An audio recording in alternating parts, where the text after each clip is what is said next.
Hey, what's up, everyone? Welcome to another Kuffar experience where me and Jen Skepo are gonna be speaking with ex-Muslims about their experience in Islam.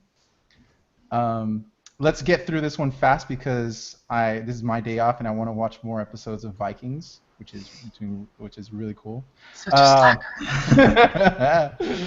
uh, so today we're gonna be talking with Hassan, aka Secular Brownie, on YouTube and Twitter. His links are in the description. And he is an ex-Muslim originally from Southern Asia and now U.S. based. He's in his 20s and he's familiar with a lot of the people, a lot of Muslims who are now kind of redefining Islam as far as like Muslim feminism, liberal Islam, and how that a lot of that is really kind of twisting Islam into something that it never was, and hard to say if it ever will be, or if it could, or even if it ever could be. So Hassan we were talking with Hassan the other day, and he has a very interesting point of view of this. So we're gonna be going over some of those topics about his experience and his thoughts on this new phenomenon. So Hassan, you want to introduce yourself? Yeah, first of all, thank you for having me, Lalo and Jen. I'm really honored to kind of have this discussion, and yeah, I kind of look forward to discussing Muslim feminism and my story for the next hour or so with you guys. Um, yeah, so I'm an ex-Muslim, and I'm currently an atheist, and I write a lot about secularism. I debunk Muslim feminism a whole lot, and I speak out against the bullshit being spewed from the left about what Islam is or isn't, and about the bigoted bullshit from the right about how negative Muslims can be.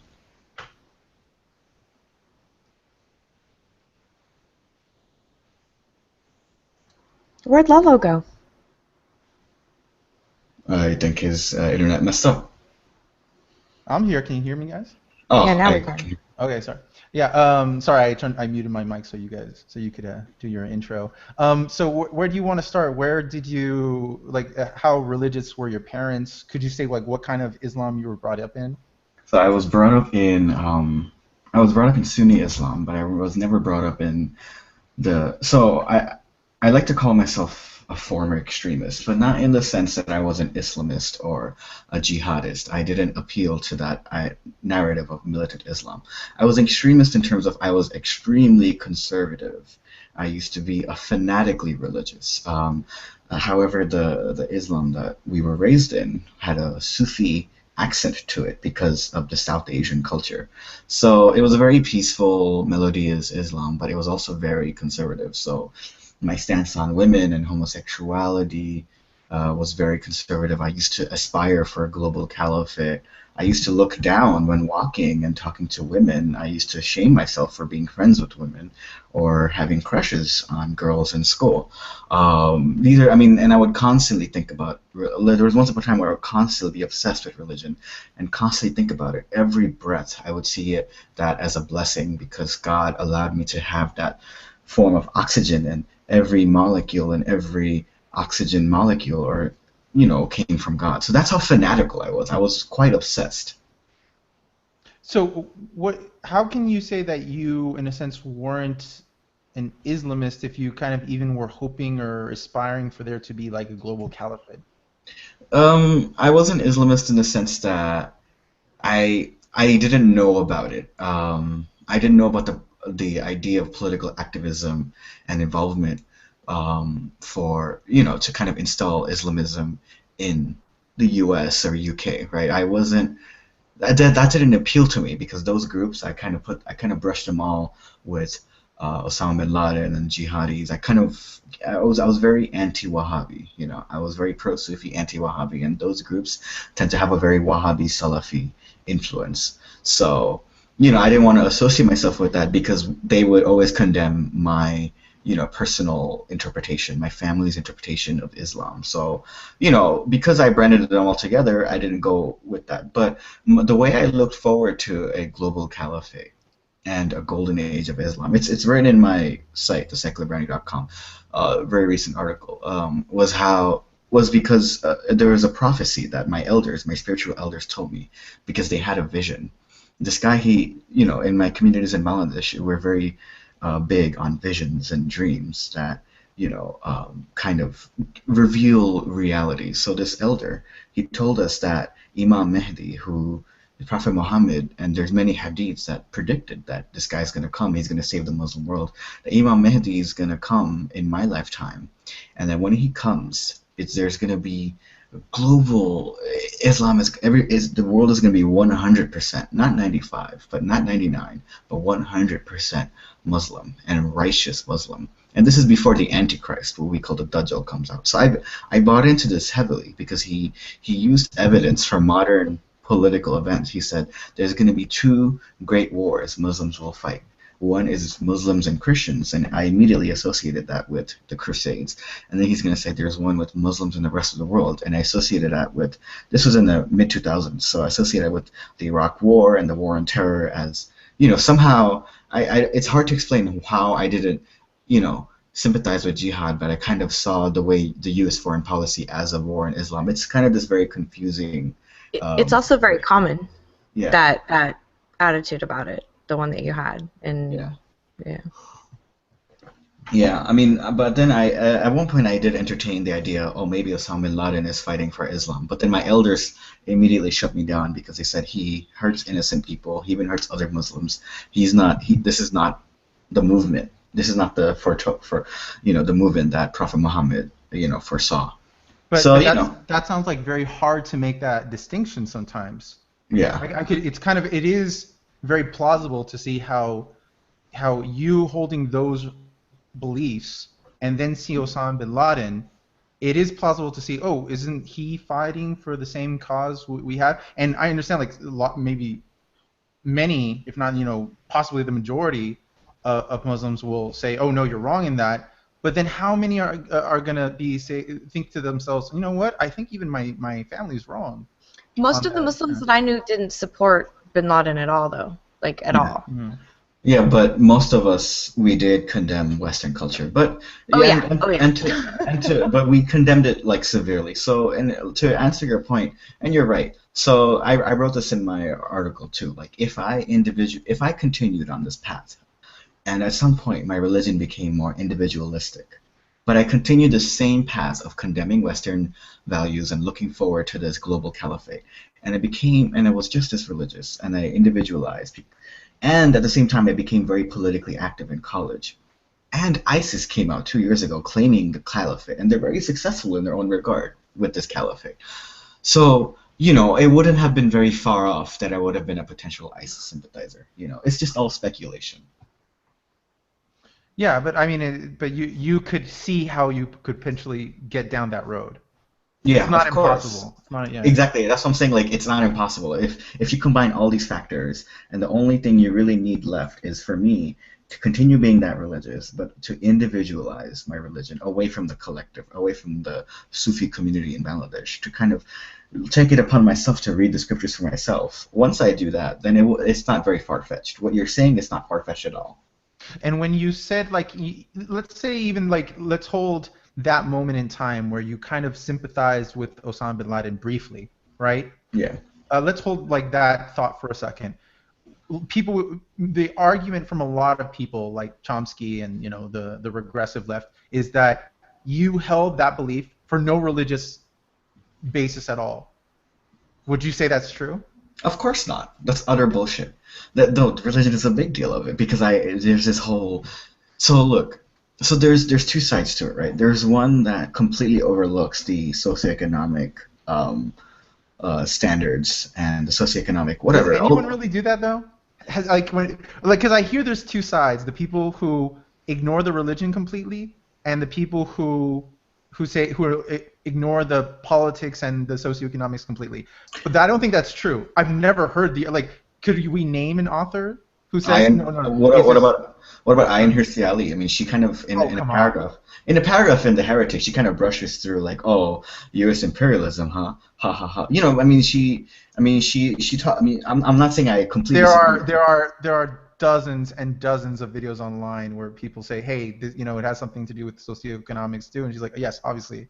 I think the point there for a lot of those people, when the reinforcement of religion in the topic is because you constantly are getting people telling you it's nothing to do with religion, nothing to do with religion. So Exactly. your defense in that is to bring up how religion is involved in detail. And so it comes off as if you're just focusing on religion. But that's only because the other side says it has nothing to do with it. But I don't think Ayan Ursi Ali would confirm, like, you know, it has nothing to do with, like, socioeconomics or... I mean, she herself says, like, you know, she wants to reform Islam, and the best way to do that is through Enlightenment values and, you know, in poverty. And you know what? You're right. Let me correct myself. There's one side that emphasizes religion more, and the other side that they emphasize it more. And I'm on that side too, where I emphasize it because the other side completely ignores religion. So to go back to so sorry, I had to. It happens to me. It happens to you. It happens to us all. Yeah. So, and I used to think that way too, even post, you know, apostasy. But to answer your question, no, Noam Chomsky. I mean, all that. I mean, sure, you know, the U.S. war in Iraq. Wait, sorry, you really thought that post-apostasy? You genuinely thought that it had nothing to do with the religion? I was an SJW for a while. That's right. We're going to go into that later. We're going to get into that later. Let's completely forgot about that bit. Yeah, so, I mean, when we talked to Hassan before, you said that, so your early life, you were a Muslim, and then it was only like in your early 20s that you became an SJW, right? SJW post apostasy, yeah. Yeah, so SJW post apostasy. So let's stay in the Muslim side for now before the SJW. So going back to the Chomsky, I mean, sure, the Iraq War and the War on Terror and the brutalities behind them, Guantanamo Bay and stuff, they did reinforce my views. They did serve as reinforcement. So, you know, he's not totally wrong. He's just wrong in completely discounting, like, religion out of the discussion. It's incomplete. It's not holistic at all. So you have to look at the holistic approach. You have to look at geopolitics and, you know, ethnic stuff and all that stuff. But you have to include religion too. And I think that's all that Sam Harris advocates. Like, don't discount this huge part of it, ideology. I mean, Sarah Hayter even says that, like, you have to be extremely religious and believe in it so severely to really go out of your way to kill people for drawing cartoons. But sorry, let's get back to your topic. Well, you know, Cenk Uygur he's made the argument multiple times, like really, really multiple times, that the fanatics who will kill apostates or blasphemers are especially not religious. They don't really believe, and the argument is that they and I'd like to get your perspective from this. Like, what do you think about this kind of logic that he says when they kill an apostate or a blasphemer or a person who's harmed the Quran, etc., they're not really religious, because if they were really religious, they would believe that Allah Himself could kill or send that person to hell, and they don't have to. So his point is they don't really believe. Technically, the more violent they are, the less religious they are. So the way he doesn't entertain is that's the Islam that his family, my family, taught. He doesn't entertain the idea that there's that Islam is manifested in very diverse ways, both peaceful and violent.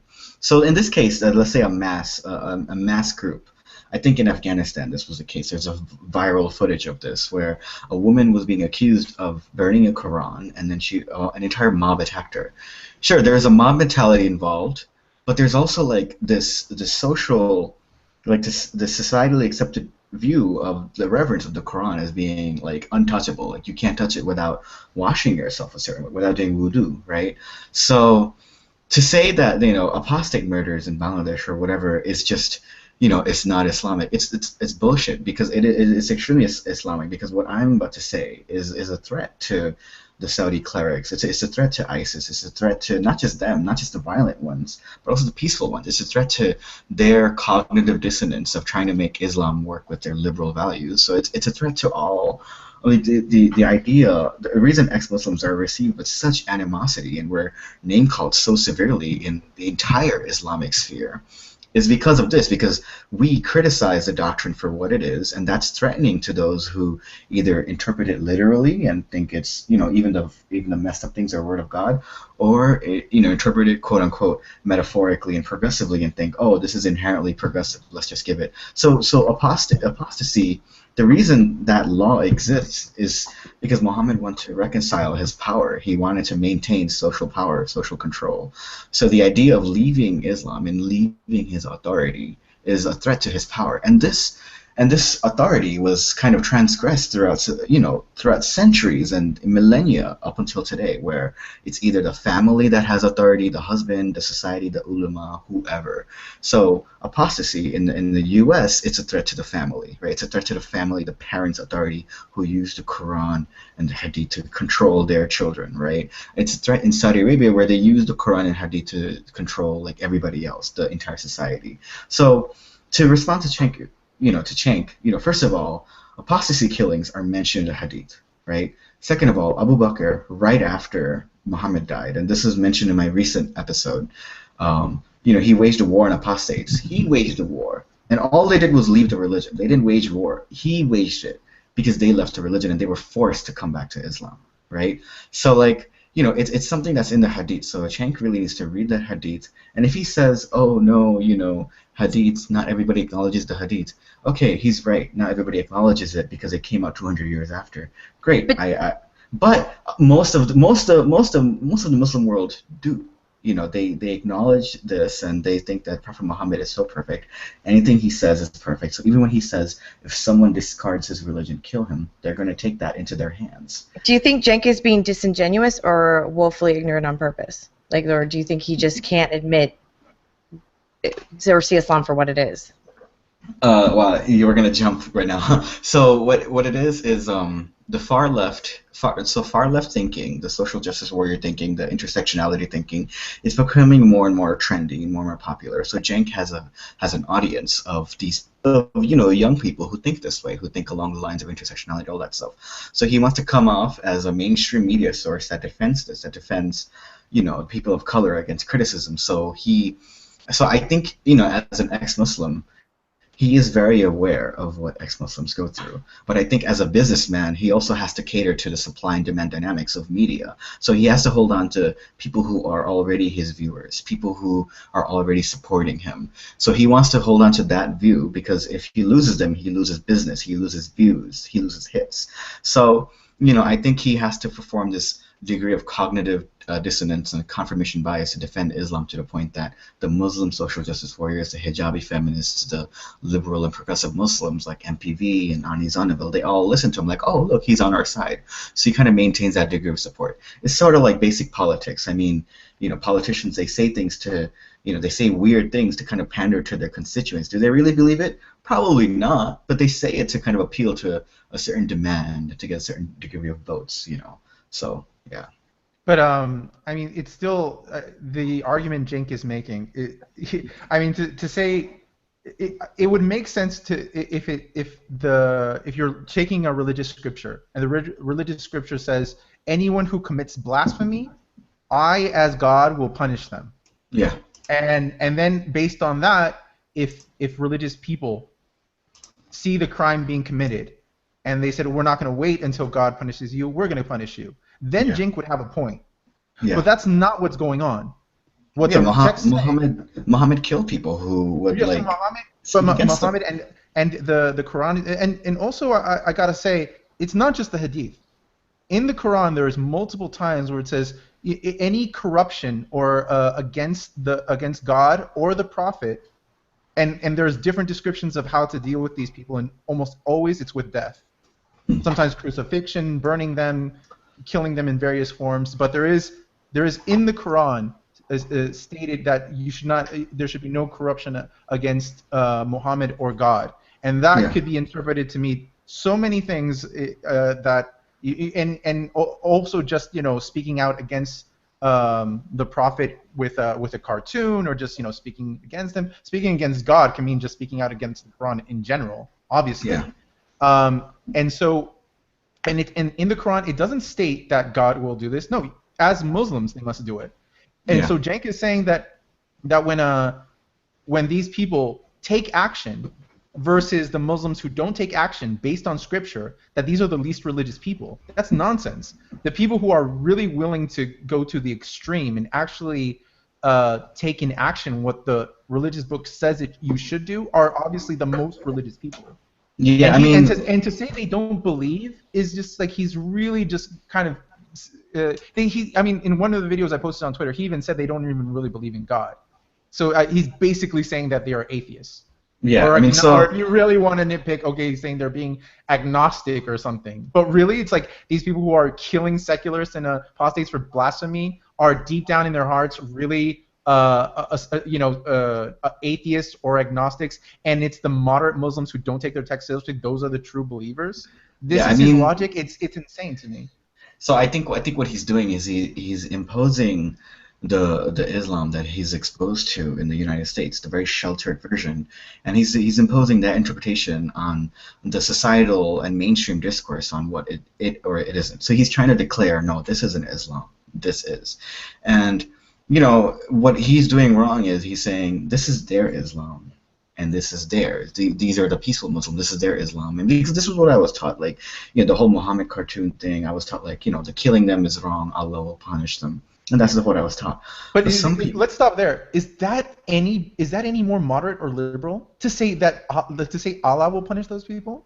I mean, it's the better of two evils, right? It's the better of two evils, but that's still evil. Teaching your kid that Allah is going to punish people for drawing a cartoon or speaking against Muhammad or Islam. I mean, this is what people are saying is liberal or moderate.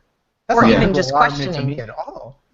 Yeah, I mean this is the lesser of two evils. Jesus. I mean, again, right? I'm gonna speak from an experienced Muslim point of view. Like the point, their worldview is Muhammad was this, fairy, not fairy tale. He's this, angel that came on earth, not literally, metaphorically. Like, nothing was wrong with him, and they use the stories of Mecca, like, oh, in Mecca, like, his uncle Abu Lahab would always pick on him and put thorns in his path, but he wouldn't do anything. He would just kind of smile. So they cherry pick. They use those verses, and this is what we call Ayaan Hirsi calls the Meccan Muslims.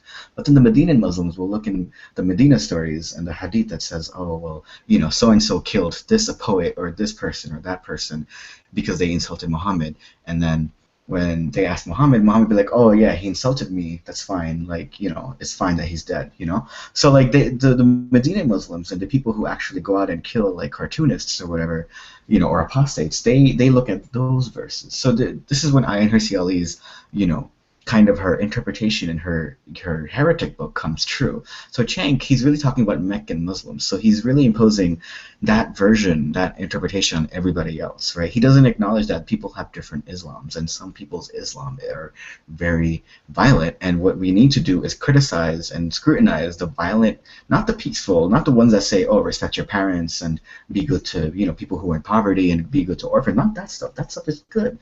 But really scrutinize the horrible misogynistic elements and the violence in it. Just scrutinize those parts. Just isolate those parts and say, this is problematic. Hey, Muslims, we need to work together on really condemning these parts of it. But no. None of it's violent. It's all peaceful. The more religious you are, the less likely you are to kill apostates. These people aren't religious at all. He's being ignorant, is what he's being. He's imposing his interpretation of Islam on the rest of the world without really. And so is Reza Aslan, by the way. Reza Aslan loves to talk about nuances and how Islam is so diverse and it is what you make it. And sure, it is what you make of it. But some people make really violent things of it, and it's that violence and those atrocities are justified in text. Like, what's to say of that? And we have to talk about how the text enables these behaviors. Sorry. Well, yeah, like he was talking with Oprah Winfrey recently. He had that interview on his Twitter account, and if you watch it, he's like, well, Allah, when people talk about Allah, they're not really talking about a God, like in the sense that what we think. They're actually talking about the oneness, and spirituality. And oh my God, so where is he getting that bullshit? Like, yeah, so where is he getting this bullshit? It's like, there's two things there. One is that this interpretation, it has nothing to do with the history of Islam. No, there's no writing that this is the mainstream interpretation from Muhammad on at all. It's like this is coming only from him.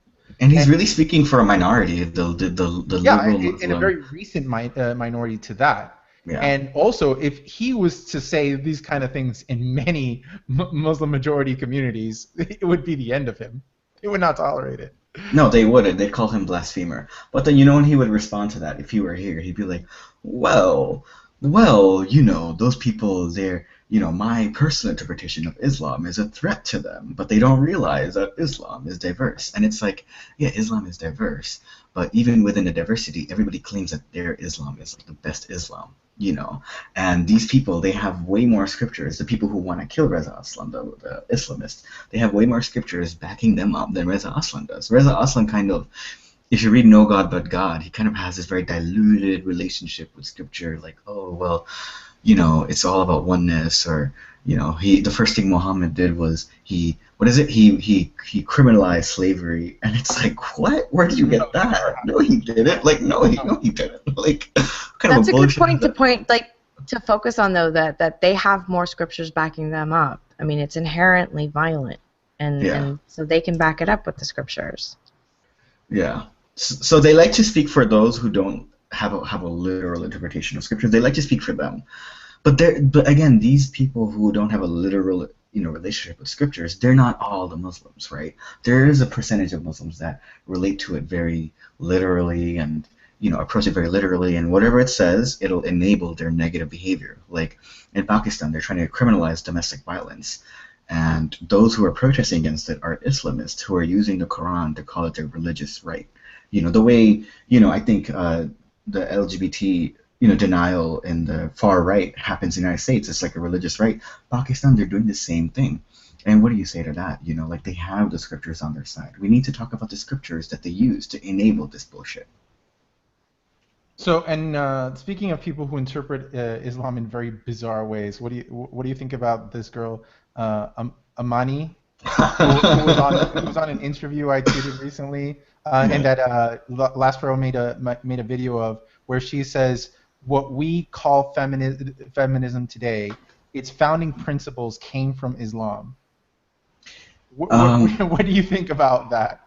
So it's really insulting to the women I speak to online, you know, with who are actual victims of these scriptures, right? So it's a matter of what part of your identity do you want to identify with first, and how do you reconcile the other parts of your identity with this part of your identity. So Amani, she probably asked herself, she probably reflected, what am I first? And she didn't respond to it saying, oh no, I'm everything. She's probably going to write this whole article like, oh, I'm everything, you know, but I'm everything balanced, I'm a hybrid. No, what she prioritizes in her own identity is her social justice, her love and her commitment to social justice, and feminism and misogyny. But, you know, she also saw, like, based on her, you know, approach to intersectionality, that, oh, well, you know, her identity as a Muslim woman, you know, is a part of her feminism. So she's basically a social justice warrior first, and she's Muslim next, and she tries desperately to cater the Muslim part of her identity to the social justice warrior, to the feminism. And if you compare that to a niqabi or some niqabi lady who's about to join ISIS, what they are first, they're Muslim first and they're feminist next, right? So they're Muslim first, they have the whole literal interpretation of Islam and all that stuff.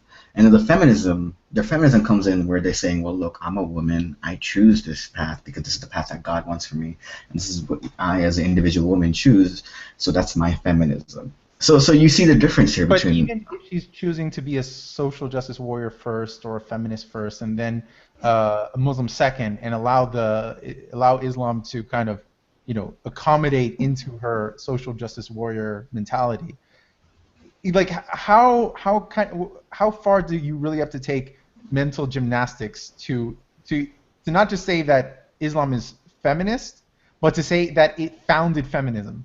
Yeah, I mean, so then what she does next is she does selective readings. I mean, the whole orgasm thing she mentioned about how, you know, wives' orgasms are prioritized. I mean, maybe there are hadiths where Muhammad says, oh, hey, man, you got to please your wives and things like that. Maybe there's that one, but she kind of cherry-picked that out of all the other ones, you know, like about slavery and about hitting your wife or whatever. You know, she cherry-picked that one thing and said, look, see, it's feminism. So it's kind of her trying to make it work for herself and for society at large, for her to say, look, hey men, hey white people, oh, hey non-Muslims, you don't speak for me, I speak for me, we speak for me. I mean, the theme of her website is Muslim girls or Muslim women talk back. You know, it's she basically but as far as her relationship with the scriptures, I mean, I think she cherry picks a whole lot.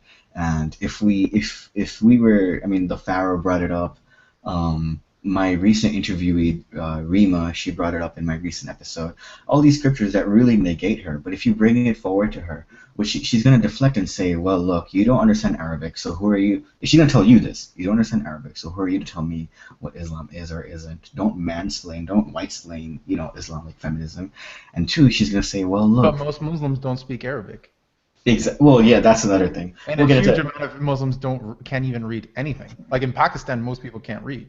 Yeah, and then she's gonna say, well, look, no, these are patriarchal interpretations. I mean, she's just gonna deflect. She's gonna use catchphrases like patriarchy and misogyny and, you know, mansplaining and whitesplaining to really delegitimize your argument and your use of scriptures. And the way she approaches it is very dishonest. You know, she doesn't. I mean, she's probably going to speak out on rape culture, but what she doesn't realize is the origins of hijab to protect a man from a woman's, you know, sexual appeal, and to protect a woman from a man's lustful gaze. That in itself is a victim blaming. I mean, how is that not perpetuating this quote unquote rape culture? You know. Well, not just that, but what she'll refer to rape culture. I noticed that even whether it's, you know, regressive liberals or it's these Islam apologists, they'll refer to rape culture in the West, but when or systematic rape culture or systemized rape culture, but then when you actually go talk about a place in the world like Iran or Iraq or Afghanistan or Saudi Arabia, where a woman is raped and because she's lost her virginity in the rape, she could go to jail. Having sex outside of rape, and so that is really actually systemized rape culture, where it's even, you know, reaffirmed by the government system itself. Even laws are in place to reaffirm that. So the saddest thing is when these people say, you know, systematic misogyny or systematic rape or rape culture. Those things actually do exist, but they're not even referring to where they exist. Yeah, and I mean, and when you bring up this rape culture in Afghanistan, right, about how if a woman gets raped and she doesn't have two witnesses, which to help her out in court, which the Quran says, or three, I'm not sure, which the Quran directly says that women need help in testimony. It's 2 for 1. 2 for 1, right? Okay, so women need help in testimony, and Prophet Muhammad even himself said in the hadith, well, yeah, they're going to need it because they're intellectually deficient and because they're religiously deficient because they menstruate, right? Anyways, so when you have these scriptures kind of enabling this rape culture in Afghanistan, for example, right, and you bring that up to Amani's going to say, well, look, you know, you're part of this agenda that kind of justifies American imperialism abroad. You're pro-war, you're warmongering. You just want to justify U.S. military invasion of Afghanistan. And then she's going to say, what about? And she's going to deflect it to, you know, all the U.S. maybe U.S. She's probably going to bring us some statistic of U.S. soldiers, you know, raping women in Afghanistan or rape within the U.S. military. She's going to deflect it and kind of try to dominate the conversation with her own agenda of, you know, kind of criticizing the establishment and kind of, you know, bring out this anti-establishment rhetoric, calling you an agent of the West who just wants to justify U.S. imperialism. That's really what the regressive left turned into. They became so anti-war, and I'm anti-war too. I'm just going to say that officially. I'm very anti-war. I'm very anti-military intervention. I'm more, you know, ideological intervention. You know, challenge of ideas. That's what I do. So when you have people like you and me kind of discussing things that happen out there, or even like honor killings that happen in the U.S., they're gonna call us, you know, like they call us Islamophobic. They're gonna say we just want to make Islam look bad. They're gonna call us racist. They're gonna say we're white-splaining. For you and me, Lalo, they're gonna say we're mansplaining. They're gonna use these catchphrases to kind of delegitimize our arguments based on criticizing us. That's to explain the recent tweets I had about social justice warriors. So then they kind of deflect that and they kind of try to control the narrative. And this is what happened. This is what happens in Salon. The first thing that happens after the Belgium, I think it was the Paris attacks, is how to help your friends out during Islamophobia. So they skipped mourning the Paris attacks and they went straight into Islamophobia, or the so-called word Islamophobia. I've been told, even as an ex-Muslim, I can't talk because my skin is white. I know. I mean, they attack you. This is what she's gonna do. She's gonna attack segments of our identity. She's gonna call me a self-hating Muslim. She'll call me Uncle Tom. She'll say that I subscribe to Western ideology, that I became a neocon, neoliberal, whatever. She's gonna use these catchphrases if she ever captions my I'm work. constantly told in Islam that there is no racism, yet I see continuously this equating of brown Muslims as the real Muslims. Mm-hmm. You know, and they don't really, and a lot of the Middle Eastern quote unquote brown Muslims don't really consider a lot of Southeast Asian, like Indonesian, real Muslims. They don't consider people from Bosnia, you know, a completely white nation of Muslims. They don't consider them Muslims. So I Or think they don't that consider them like the real Muslims. They're kind of Muslims, but not Muslim like we are really Muslim. So I think the apologist will bring up, well, look, the Quran says we've had various nations of people, blah blah blah, and they'll also say, well, look, you know, in initial Islam there was an explosion, it became so diverse. So okay, I'll say that that's not the fault of the scriptures, but what is the fault of the scriptures is that it's very Arab centric. The closer you are to the Arab culture, the more Islamic you're considered to be, because the scriptures specifically say that the Arab peoples are the chosen ones or whatever, right?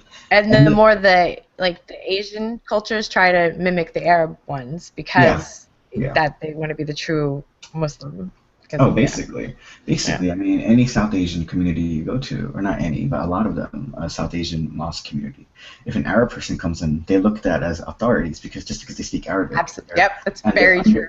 And their understanding of the language is closer to the Quran. They're seen with envy. But if you want to talk about racism in the text, let's get into that. There's clear racism where there's this their obsession with whiteness. First of all, 72 versions, they're described as light-skinned, right? Not dark-skinned. So there's no black women in heaven waiting for these jihadis. There's light-skinned women. Second of all, there's one where it says on the day of judgment, those who sins, their faces will be blackened, and those who are good, their faces will be lightened. If you wanna come back to modern, you know, feminism, they're really critical of this social norm of, you know, light-skinned being associated with beauty in many parts of South Asia, and this beauty product called Fair and Lovely, which kind of advocates lighter skin. It's a skin lightening cream. So they condemn that very severely. Okay, so That's you not know, isolated to Southern Asia, though. no, That's it's in typical in Nigeria. every corner of Yeah. the world. That Yeah, it's in Nigeria, Dominican Republic. I mean, I think Sammy Sosa lightened his skin recently. I think what's her name, the rap artist? She did Oh, that no. recently. It's not even, you know, we can name a few places. That is every No, corner of the no, world. but I'm Every saying single that. corner. But what I'm of course I'm not gonna bring this to this. I'm saying is that, like, okay, so let's bring up that argument, kind of condemning. I'm gonna bring this back to the topic. Don't worry. Let's bring up that argument of condemning skin lightening, right? And I condemn it too. I think that dark skin and light skin, they're all beautiful, right? Um, it's all about how you carry yourself. But let's bring up that discussion, right? But then these Quranic verses, and I have an article that discusses these Quranic verses. If you want to go to my website, thesecularbrain.com, just look up racism. You'll find it. You know, the Quranic verses says, you know, on the day of judgment, on the day of resurrection, those who are pious, their faces will be whitened, and those who are, you know, sinners, their faces will be blackened. And then there's a hadith that says Muhammad, like, you know, which one is the worst, the red dog, the white dog, or the black dog? Muhammad says the black dog, you know. So this stigmatization of darkness and blackness, it's very abundant in the Quran. So, you know, these social justice warriors, they want to talk about institutionalized racism. Why don't you talk about Islamic institutionalized racism, where, you know, on the day of judgment, you're supposed to go through a degree of skin lightening if you're, you know, if you're a black person with very dark skin, a very dark skin tone, you know, from any part of the world, and if you're a pious Muslim, in the theory, in the scenario that Islam is the ultimate reality of the world, and the day of judgment comes, then then God is gonna lighten your skin. I mean, how is that not racist? How is no social justice warrior targeted that? But they love talking about the Bible and how the Bible is obsessed with, you know, Eurocentric values and stuff, but they don't talk about this. So yeah. And well, even like this kind of praised the liberal Muslim Mona al-Tahawi. Like I've seen her tweet continuously against her critics about them being white and how they shouldn't tweet or write or say anything about Islam if they are white. Exactly. Or if they're Western. She literally, like one girl literally, who I think was a writer for some newspaper, criticized one of her comments, and she says you're a white woman, so you have no right to talk about this, and then she just made a blanket generalization. She said, "I despise white Americans." Exactly. This is what Mona Tahawi said, and it really gets no attention when she says it at all. Exactly, and it's like, how is that not racism? But then if someone said that against someone who was black, oh, forget it, their whole careers are over. Oh, imagine if Richard Dawkins had tweeted, I despise, black Americans or anything like that. If any of these people had tweeted that, it would be end of story for them. Salon would be all over it. Salon all over it. But she, I mean, literally, I had people responding to me that, she's not anti-white, she's not a racist.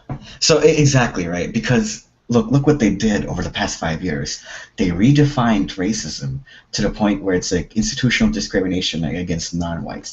They redefined it. I don't know who gave them this authority to redefine racism, but they redefined racism of the perception of the self-imposed or the perceived superiority over other racial groups, based on skin color or whatever. They changed it from that to institutionalize like oppression of non-whites, right? So that immediately kind of disregards any racism that might ever happen against white people. Like even that NGO worker who was captured by ISIS, and because of the color of her skin and her national identity being American and being an American white woman NGO worker, she faced a degree of racism. I mean, her captors would kind of belittle her based on her racial identity and her national identity. How is that not How is that not racism against a white person? I don't know. But apparently racism against white people doesn't exist. And because this notion exists in the far left, this how intersectionality theory, and it's just a theory, and it's not even a scientific theory, it's a social science theory, which is very different from a scientific theory. So this intersectionality theory kind of infiltrated the far left and their discussion. They infiltrated BuzzFeed, and it's coming into Al Jazeera and all these other media outlets. So so then now anytime a white person kind of speaks out about like Islam or Africa or anything like that, their critics will say, oh, look at this white privileged Eurocentric Orientalist, imperialist, blah blah blah blah blah person speaking about our culture. For example, there's I think it was a Washington Post or New York Times article where a man was describing different kinds of garments for Muslim women, the hijab, the jilbab, the niqab, etc. He didn't say anything bigoted. He was just describing their differences, and I think the reasoning for that is one. I mean, practically speaking, it helps his career as a writer, but on the broader social reasoning, he just wants to kind of identify the differences because even I'm ignorant. I call it all hijab sometimes, So he's educating the public. So my friend, who is a South Asian woman of Muslim background or whatever, she posted like, "What the fuck is this?" And then in her comment section, a hijabi feminist who's part of like progressive NGO think tank or whatever, she said, white men, and in parentheses she wrote, and brown men should stop talking about Muslim women.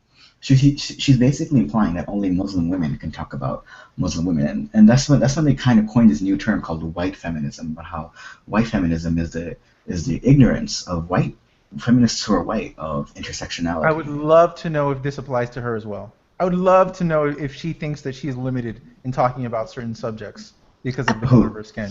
The girl who said this girl who said that white women or brown men or white men should not talk about Muslim women. I would like to know what she feels she should be censored from talking about. Should she not talk about white men? Should she not talk about brown men? Should she not talk about white Christians? Should she not talk about white atheists? Should she not talk about black atheists? Is she limited as far like she cannot talk about any group that she is outside of?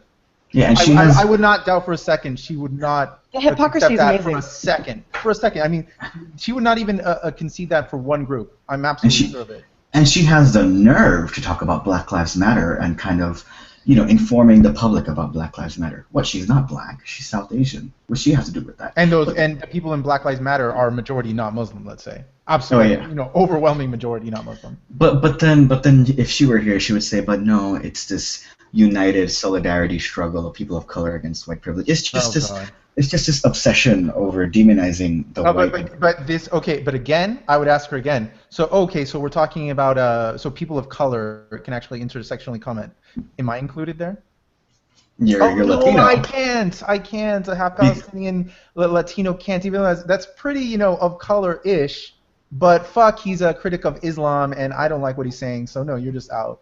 So either yeah. they start from race and nationality, and so they'll exclude the white people, the atheists. Okay, now I've excluded a good amount of people. But what about this What about other Ayan minority? Hirsi Ali? What about Yeah, Ayan what about Hirsi Ali? Ayan Hirsi Ali and Majid Nawaz? Okay, what do you do in this case? Okay, now we got to find another way to exclude them. So Then we got to make these circles smaller and smaller because I just now they're going to be called, sure, the people of color, but the people of color, they're Uncle Toms, and they bought into yeah, white yeah. privilege, and then they're Native Zionist. informants, They're Zionist funded. I mean, they're going to be yeah, using all that. lapdogs.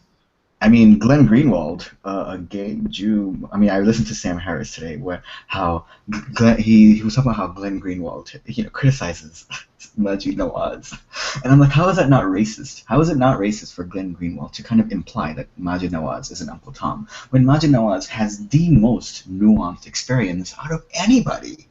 Majid Nawaz and Ed Hussein and Ayan Hirsi Ali even. I mean, these people have extremely nuanced experiences with the negative elements of Islam way more than all of us. But how come they don't have the right to have this mic and they're racist all of a sudden?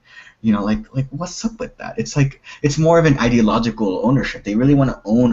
They really want to own the discourse and the debate. And anybody out of their far left mentality is extremely abhorrently evil. But you do hear the same kind of narrative from a lot of, even for example, you brought up Black Lives Matter. They say very similar things. Like, you don't talk about the experience or the subject of Black Americans in the United States if you're outside that group. Muslims will say the exact same thing. How does this logic apply exactly to other groups? Are white atheists going to say, if you've never been a white atheist, don't talk about atheism in the United States? If they're just just anything else, Latinos are going to say that same thing. But you see like a white atheist, then they'd be attributed a white atheist like Sam Harris would be attributed with privilege. And at that point, you're critiquing your privilege. No one's ever going to be happy. No one. It doesn't matter. If they don't agree with you, it doesn't matter. They will find something. Yes. They'll always find something. That's why I don't give a fuck. And they're slowly people are slowly interjecting these narratives of how to discredit people. Right? Exactly. They'll say, okay, there's certain categories we can use against them. Okay, if they're white, we can discard them simply for being whites. Yeah. If they're Western, we can discard them simply for being Western. If they're atheists, we can discard them for being atheists. But now, okay, if we're got Majid Nawaz, he's not white. He's brown. He's a Muslim. He's a liberal Muslim. Well, okay, now we gotta see how exactly we're gonna discredit this person. So it's just adding on to this kind of theory of discrediting people, not based on what they're saying, but on the identity politics side. And they discredit people and not ideas, right? So I'll give you an example. Many years ago, the U.S. embassy in Libya was attacked, and that ambassador was killed. Rest in peace, right? And I was very sad because I'm someone who used to work in U.S. government and foreign policy in some capacity. So as someone who worked in those circles, I was very saddened because I know the hard work they really put in. So my friend who's a social justice warrior, she's a Marxist, she's very anti-Israel, she came along and said, I'm glad he died. He's an agent of imperialism, Zionist imperialism. I just wish Condoleezza Rice died along with him. And then someone else, I mean, she has no real life experience, she has no field experience. She kind of just grew up in the Bronx. She's a Bangladeshi American who kind of grew up in the Bronx. She's an ex-Muslim too, but she's a far left ex-Muslim. I'll get into that in a bit. So she kind of grew up in the Bronx, and she has no field experience. But then someone else, a white man who has field experience, he's a college student. He was a college student at the time. He has field experience. He's been to Palestine. He's been to Jordan. He's been to many Arab countries. He can speak Arabic. He has the nuanced experiences. And he came along and he said, well, look, all he really is, he's just doing his job. He's just, his job is to kind of represent U.S. foreign policy interests in meetings. He's not an evil person. He's someone who does his job. she immediately targeted his white identity, like, oh my God, you're white, so you have no right to talk about this, blah blah blah. And he just used facts to kind of, delegitimize her, whatever. But she just constantly talked about how white he is and how he has no right to talk about this. And he said, no, my real life experiences of actually being in the Middle East, blah blah blah. And she was like, oh, what are you, Lawrence of Arabia, the white man going into the Arab world, blah blah, thinking you're going to save us. So he kind of just exited out of this, and then he wrote a Facebook status. It's not what you are that matters, it's who you are and what you say that matters. And it's true, like, people try to target other people from the far left based on, even from the far right. From the far right, it's like, oh, he's a Muslim lover, blah blah, whatever. They use that in the far right. But let's talk about the far left, who's supposed to defend against these claims, but they kind of make these claims themselves. It's like, oh, Dave Rubin, he's a white privileged, establishment Democrat. Of course, he's gonna look down at Muslims, Or Sam Harris. I mean, he has no real experience. So Reza Aslan and Glenn Greenwald, I mean, they have their viewership who are people like this, who are the liberal Muslims who kind of want to make sense of this. So they kind of, sell this idea like, oh, look, don't look at them, look at us. We know about you guys. We talk about you guys. All Sam Harris he talks about is just bad ideas and the people who subscribe to bad ideas and how that has negative implications. But all of a sudden, he's a racist just because he's white. It's if you read Salon, all they will constantly do is name call racist, white supremacist, Islamophobe. They kind of use these catchphrases, and it kind of influences the narrative of the reader. Like, oh wow, they really are racist. I mean, I remember when the Ben Affleck interview with Bill Maher first came out. I did think that Sam Harris was some right-wing bigot because I was a social justice warrior at the time. All I was exposed to was Salon and kind of the extreme left propaganda, world media bias. You thought this at the time? This wasn't that long ago. I know, and I was an apostate at the time, but I kind of thought that Islam was a peaceful religion. It is what you make of it, and all these terrorism issues are just, as a response to U.S. imperialism. This was my thought process before. I used to think like Noam Chomsky, basically. He was my idol once upon a time. So like, well, he was mine too. Once upon a time. Yeah, of course, yeah. So like, this is how I thought at the time, and I was like, oh wow, they are racist. Bill Maher, he criticizes, he's a white man sitting in an ivory tower. He's criticizing Islam. Oh wow, who is he to talk about my parents' religion? Oh my God, he's so racist. I mean, this is not my parents' religion. He's gonna go around here kind of belittling us people of color, pandering to his racist audience who kind of just want an excuse to be racist towards us. Who the hell is this guy? He's white splaining, and I would kind of use these. I wouldn't listen to what he's saying. I would just look at what he is, a white man talking about Islam, right? I wouldn't listen to what he's saying and try to refute his claims and refute his facts. But there are people who would try to refute his facts, but based on a biased narrative of, oh look, Islam gives women rights. I mean, Amani comes in and says, oh look, it's a feminist religion. It's this, it's that. Oh, look at all these Muslim women in the West who are like skateboarding. Oh my God, they're so badass. Like kind of this narrative of, oh well, not all Muslims, right? So that was the kind of narrative of the far left. Well, not all Muslims, Like Sarah Saeed in Al Jazeera recently, she said, there's all this talk on radicalization and radical Islam, but people use that to mistake that for all of them, and she pointed to 1.7 billion. So already when you talk about radical Islam with a far left or a Muslim or whatever, they start off with, oh wait, but not all Muslims. You and I never said all Muslims. Especially not me. I think I would know that better than anybody. Not all Muslims, right? Because I was bullied when I was younger for being a Muslim, and 9/11, the aftermath of 9/11. I know this very firsthand. So, but you and I are just talking about the bad ideas and people who subscribe to the bad ideas and the political movement that's being inspired or enabled by these bad ideas that go on and kill cartoonists, right? But no, she just starts off with not all Muslims. So then she kind of appeals to their average liberal Muslim that says, oh, great, not all Muslims. I'm not like this. Media just has an agenda where they want to paint Muslims in a bad light so the U.S. government can justify their wars on us. It's all a conspiracy. So then they go into media, government alliance conspiracy theories.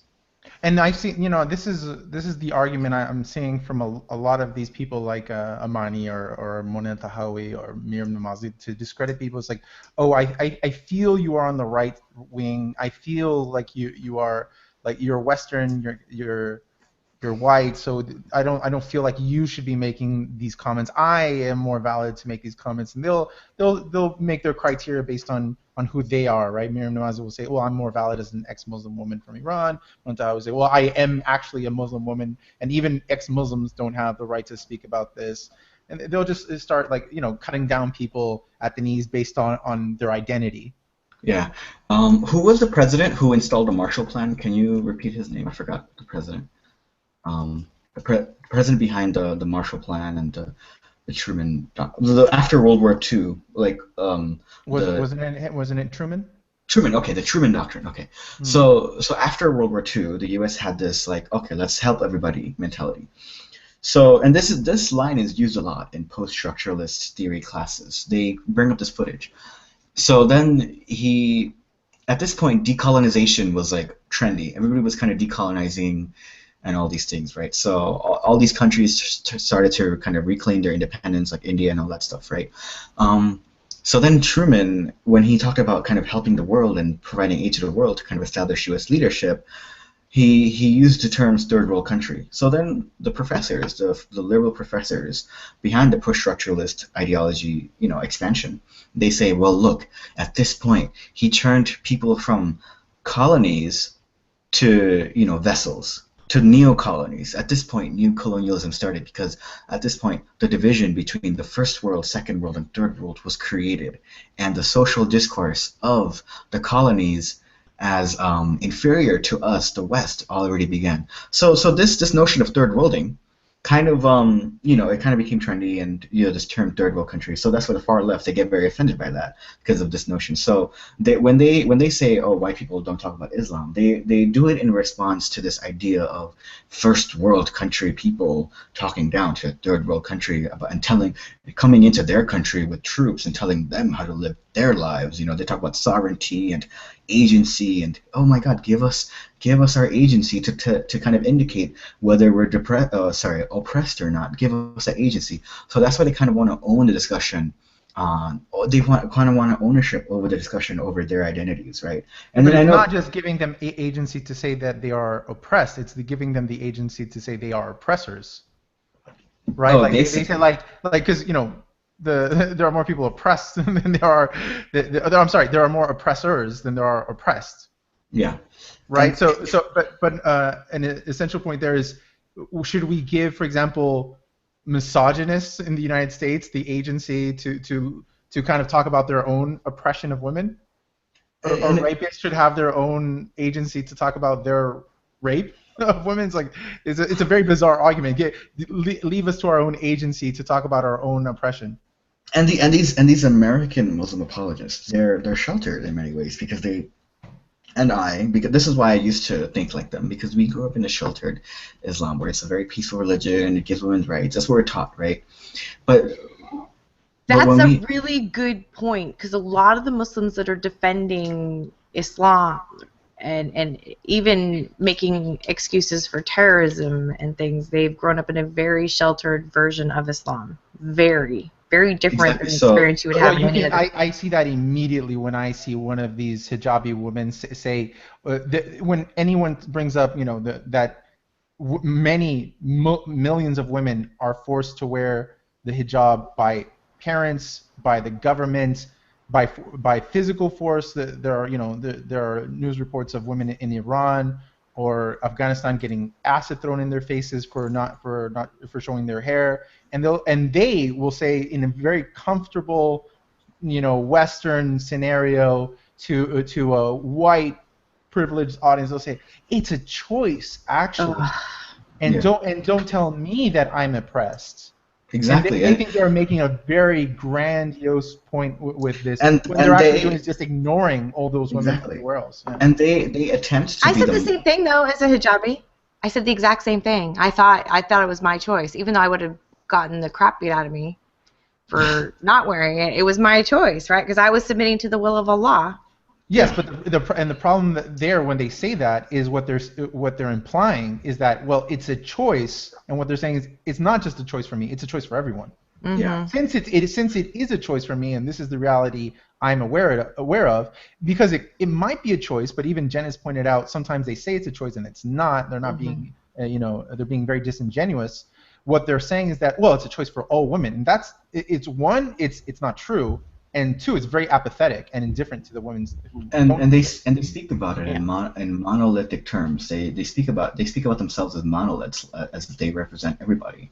And all of a sudden, they're the voice of Muslim women, because even though they have their little sheltered lives where, one day they woke up in the middle of college and they realized, oh wait, let me reclaim my Muslim identity because everybody's saying Muslim women are oppressed. So I want to wear the hijab to show that, look, I made this decision on my own. So this is their shelter, right? But they don't realize is that when they go out in public and they say this is my choice and poll results, quote unquote. I wonder where they polled. They probably did it in college MSAs, but I wonder who they polled. But poll results say that most Muslims do it by choice. When they say things like that, they kind of discard and disregard the millions of other women who are being coerced, both Muslim and non-Muslim. But you know the sad thing right now, I hear non-Muslims repeating the same thing, like bringing up that there's a radio show like Honey Badger Radio, and one of the ladies on there was arguing that Muslim women don't want to drive. Like they want to wear the hijab. It's in Saudi, like it's their choice, and they really want to be taken care of by these men. I was horrified at hearing that, but so I'm hearing this because there's Muslim women repeating this so often. There's non-Muslims who have no experience with Islam repeating the same thing, and it makes me sad. It really does. Oh, a non-Muslim woman said this? Yes. Wow. So she's not white-splaining. Okay, so it came from this third wave thing about giving people of color their agency, right? So there is this concept of, okay, well, feminism doesn't always have to mean every woman wants to work. Some women want to be stay-at-home moms, and that's great. So they're promoting this idea that you can be a stay-at-home mom by choice, right? So then they're kind of imposing this on them, saying, oh, well, see, some people are stay-at-home moms by choice. So not everybody wants to work or whatever, and that's true. That is true, but there are the populations that are... There's no laws legislating that you have to be a stay-at-home mom, and then you know what I mean. It's like they say it's a choice, but there's laws legislating they have to do these things. So how can you say with a straight face it's a choice? I mean, when they even imply that, well, maybe some of the women don't want to drive. Those people are not my concern. I mean, this is the main thing when I hear about the hijab being a choice, the not driving being a choice, being a staying-home mom isn't a choice. Those people who choose, they are not my concern. I don't care about them. Exactly. What I'm concerned is about the people who don't choose to do that and can't because of laws imposed on them. Those people are my concern. So I don't care. Those examples to me of the people who choose to do that, when the girls say, oh, there are hijabis who choose to do it, I don't care about them. Good for them. They can run around in their hijab all fucking day. They have no concern to me. The concern is the women who don't choose to do that and are forced to. And what they're saying is, well, they don't care about those women. That's basically their argument. I'm just going to ignore this fraction. They have to deal with it. They have to deal with the fact they are being forced, and I'm just going to make excuses based on a few people choosing to do it. So the law is valid based on based on the group that chooses to do it. Therefore, the laws are valid. And when you show them, let's just listen to how deflective they are. Well, before I say that, it's not just driving, because we're kind of limiting to Saudi Arabia, but it's also the choice to have sex and date, right? That's something that's all around. Like most Muslim parents won't allow their daughters and sons to date, but it reflects much worse on girls because of the combination of Islam and societal double standards. For example, in Iran, the women can't leave the country without permission of a man, whether it be the husband or the father, at any age. Exactly. At any age, they can leave the country without permission from a male. We could go on forever for those kind of examples, but yeah, it's not just driving. So when you bring up these statistics and when you show them raw footage of that woman many years ago, I think 1 or 2 years ago, who was driving a car in Saudi Arabia, and she took a footage of it. She said, "I'm driving. I don't give a fuck. I'm gonna drive anyway, right?" And then she got in trouble. She got thrown to jail by the authorities and all that. So when you bring up that, and say, well, look, and so then first they'll say, oh, look, this isn't Islam because Islam doesn't say, you can't, women can't drive. And you'd be like, yeah, but does Islam do anything to prevent these laws? I mean, does it say, is there a verse in the Quran that says, thou shalt allow us here women to, drive or, go out about it? Not that, but at any point does it say that women have equal rights to men? Anything a man does, a woman can do. It would be very easy to write something in like that into a book. but it actually makes very clear distinctions that there are things that women are not equal to men. Exactly. And Lots. the entire in abundance. The entire book. There's an entire surah dedicated to women. The entire surah kind of describes them as possessions of men, that they belong to men. Surah 4, ayah 34 says, women belong to men. If a woman is not agreeable, first abandon her in bed, and then last case scenario, strike her. So that's one thing. Another thing, an article that I wrote, was how the Quran never speaks to women. It only speaks to women as your wives, your sisters, your mothers. That's a really good point. Yeah, I wrote an entire... thought about that. Yeah, I wrote an entire article about this. You can look it up. Quran speaks to women, or Quran addresses women. Just look that up on my site. You'll find it. It's my favorite article by myself. And it only speaks to them as your. But the two times it speaks to women directly. It speaks to them. It speaks to the Prophet's wives, and it speaks to them as wives of Prophet, blah blah. Like, don't bother him and don't make his life hard. It's basically what they're saying. But besides these 11 women that he married, outside of these 11 women, all the billions and trillions of Muslim women that came afterwards, it never speaks to them directly. It only speaks to them through their men. So what does that signify? That they belong to the men, that they're only seen as possessions of the men, and the men are the ones who are reading the Quran for them. So then you might ask, then let's just bring up this notion. Like, was it? In the early Islamic history, were these rulings dictated to men, and then they go back to their families and rule their families however they want to? If it was, because that's what the tone of the book. That's what the tone of the book implies. If that was the case, that the head of the households were told these dictations, and they kind of go back and kind of tell their families how to kind of live their lives and how the Quran dictates their family, that is patriarchy. That's the definition. That's the literal definition of patriarchy. So I don't know what to. So now you go back to like women driving in Saudi Arabia. So now this tone, this rhetoric of the Quran not speaking to women, does it enable that or does it disable that? I think it enables it. Well, I'm sure that contributes to the fact that women, classically and presently in many underdeveloped Muslim nations, women are not allowed to be educated. Yeah. That's not the case in a lot of places anymore, but it's still that women are educated in a different way, even where they are educated. There's still things they cannot do.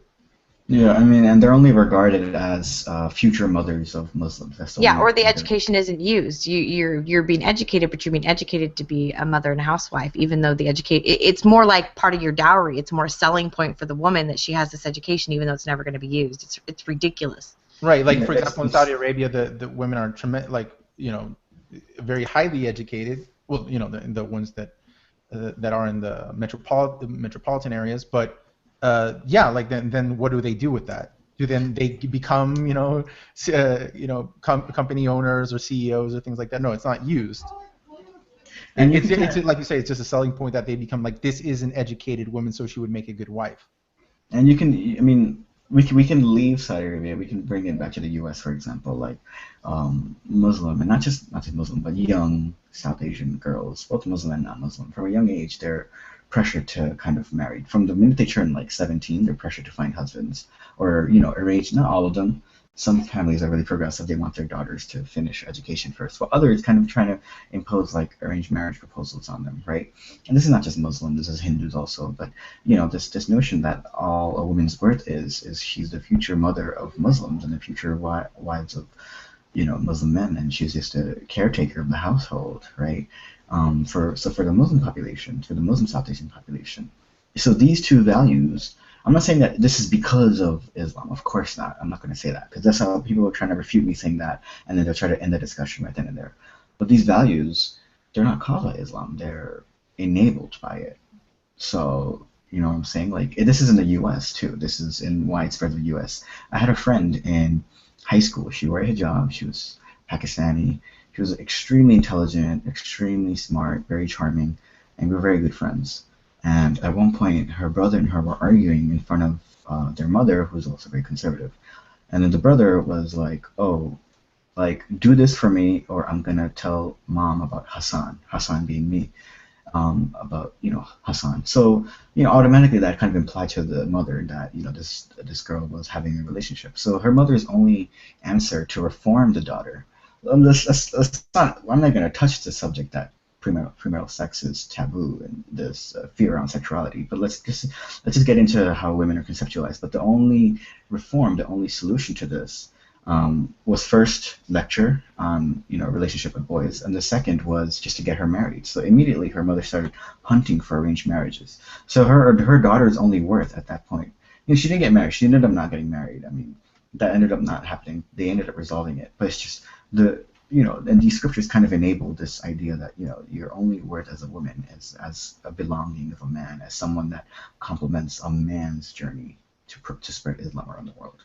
And just look at the ISIS fighter women, or women sympathizers of ISIS in the UK. There's a whole documentary on it, and the only way the women preachers kind of tell other women, their sisters, who are sympathizing with ISIS, is well, look, it's our duty. We have to help the men. We have to marry the ISIS men to kind of give them children, blah, blah. It's sort of this training camp of mothers, future mothers of ISIS babies, Yeah.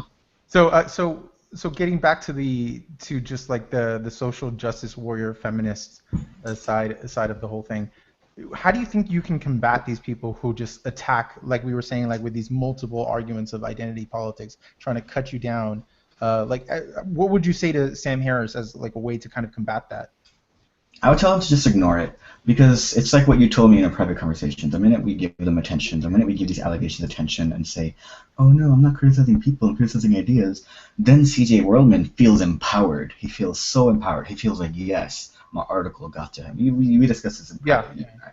So just ignore it and kind of just do your own thing, and have the slogan of all of us in the secular world should be, listen to my ideas, don't look at the color of my skin. And, you can kind of turn the tables back on. Sam Harris can even say, like, look, you guys are calling me bigots. But I think an upfront debate between Sam Harris and the likes of C.J. Worldman, or someone like Sarah Hayter and, like, Amani, like, just upfront scrutiny of each other's ideas, the way Ken Ham and Bill Nye did, I think will be amazing. I like the idea of scrutiny up front, because people can write an article about you and tweet about you, and then their constituents can be like, oh, Lalo, he's an asshole, like, he's so racist, right? But then, and you can write an article saying, I'm not racist, this is all I said, let me clarify. And it's like a back and forth, and then people can feel like, oh, look, see, he's defending his own racism, blah, blah, blah, kind of like perpetuating this narrative. If you really want to reach the people who are unsure of where they stand, but kind of want to hear all sides of it, then you should really, kind of talk to them up front, the way you did with C.J. Worldman, the way you did that, because with that, I listened to the interview, and I try my best, because I know C.J. Worldman is an intelligent man. I try my best to kind of listen to his views, but he kind of stuck to his ground of saying, oh, no, not all Muslims. That was his catchphrase, not all Muslims. Some of them have, these metaphorical interpretations. You're just saying, you're kind of imposing your literalist interpretation. And what he doesn't realize is that when he says, oh, these new atheists have a literal interpretation, they have the same interpretation as ISIS, right? They're using that to kind of criticize it. What he doesn't realize is he's saying that ISIS has this literal interpretation. He's kind of admitting it in the first place. You know what I'm saying? But he's kind of admitting that they have this interpretation, but he doesn't. But then he's very dishonest, and he kind of glosses over. Well, look, but these other people are irrelevant to me. They're really irrelevant because. But also, that's a very strange argument when the people who make that Reza Aslan, I've heard him say also multiple times. For example, Sam Harris has the same interpretation of Islam as Osama bin Laden. Well, no, because then they would be committing the same actions. Sam Harris's interpretation, I imagine, is very similar to mine. That Sam Harris's interpretation, and my interpretation, I should better speak for myself. I can't speak for others, but is that it's all nonsense. It's all not true. Yeah. Right. So that's my interpretation. But when I do read it and it says, for example, cut the hands off thieves, or that you should crucify people who have corrupted the land and insulted Allah and His Prophet. I'm just reading that and thinking, oh, that's horrible. And when I say, well, that's horrible, C.J. Worldman is like, oh, you're reading it just like ISIS reads it.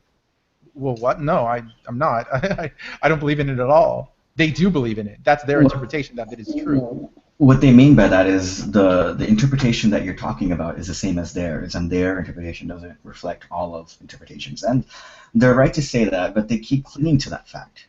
They keep clinging No, to they don't have the right to say that to a degree. You can't like we actually spoke about this before, but you can't to say the word interpretation does not give you the right to say that a certain context of words is transformative to any interpretation possible. It is infinite. To say Superman versus Batman is actually the Avengers movie. Well, no, it's like something like we're just saying something really outside something crazy. I think the cause they wanna champion is the one against the bigotry, right? So then they say, well, look, not everybody relates to these doctrines in this way. Only these people do. That's all. But then they cling to that. But then they don't even talk about the people who do relate to the doctrine in this way. But when they do talk about them, they don't talk about the doctrines. They avoid the doctrines. They talk about the socioeconomic. They talk about it's not about the doctrine. It's not Islam. It's everything else. But when they talk, but when they talk about the doctrines, they only talk about the peaceful ones that. The hijabis that ride skateboards and do skateboard tricks. I mean, bullshit like that, right? So that's all they talk about. Like, oh, look at these people. I mean, these people have this interpretation. Yeah, so what? They're not the ones that are a threat to society. We all know that. Let's talk about the ones that there's are. Also something I really got to say about that bothers me about the interpretation argument is that if you I know a lot of this always comes down to the fact that a lot of people don't read the Quran, but if you read the Quran, it is whatever interpretation you give it. The words and the ideas in it are god awful. Yeah, they are terrible. They are not things that you should give to a child and say this is reality. Yeah, but no matter, even if you bring interpretation to that would be like showing Hellraiser to a 2-year-old and saying, well, I'm giving him a good interpretation of Hellraiser, therefore it's okay I show him this horror movie. No, it is not. It is not okay that you show this movie under any interpretation. None. I don't care about your peaceful interpretation. And I use the same logic applies to the Quran. Showing that book to a child and saying this is the word of God, I don't care what interpretation you're bringing with it. That is a horrible thing to do in principle. Well, you see, here's where I'll bring nuance, and I think Jen will relate to this idea too, is that like the average peace-loving Muslim or whatever, when they read the Quran, they find something problematic, like kill all infidels. They do a cognitive dissonance, or they do some kind of mental gymnastics, or they tell themselves, wait, this isn't right. So then again, I understand the cognitive dissonance for them, but even with that cognitive dissonance and that peaceful interpretation, kill the infidel is not something you should be showing to a kid. No, but then they go to an apologist, and the apologist says this is metaphorical. This is what this really means. They kind of add all these. That's the big thing. Again, even if you said Hellraiser was metaphorical, I would still say don't show it to kids. Or you gloss over it. Yeah. Or this is something that was happening in the time of war. This is the past. It's not applicable to now. And then, but then the apologist will say, well, look, this is all in self-defense, right? So that's where the peaceful thing comes from, right? And that's how most people relate to it. Either they don't relate to it at all, they're not religious at all. Or I love how Islam expanded all the way from Spain to Indonesia simply by self-defense. That's really like saying the British Empire got as big as it did through self-defense. It was just defending itself, yo. Well, someone who defends British imperialism will say, "Oh, look, it's just British civil ways expanded through good ideas, right?" And as to you, someone will respond by saying, "Oh, look, this religion is so beautiful that it influenced the masses, and then they naturally converted, and blah blah blah." So, how do you respond to that with your knowledge of history?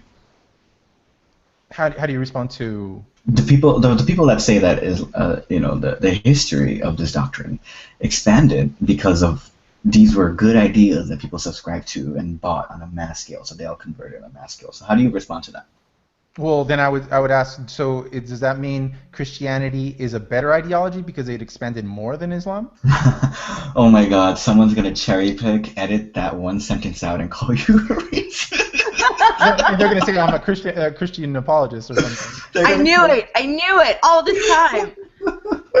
But I mean, take that logic, right? That if an idea expanded large enough, then it's a good idea. Well, then what they're saying is Christianity is a better idea because it expanded more.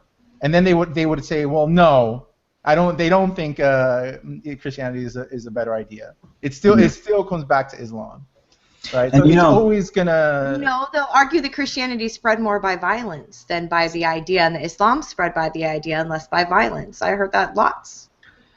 And I read recently, in the past 2 days, I think it's a more apologetic. Or no, I think it was. Wise. I think it was a C.J. Worldman or something. I forgot who I read, and they said, like, there's no formal body of government in Islam. It's just as it expanded, in the Ottoman Empire, they kind of allowed local representatives to kind of interpret it their own way. And let me respond to that, because people like to say it out loud. Oh, there's no unified thing. It's all diverse.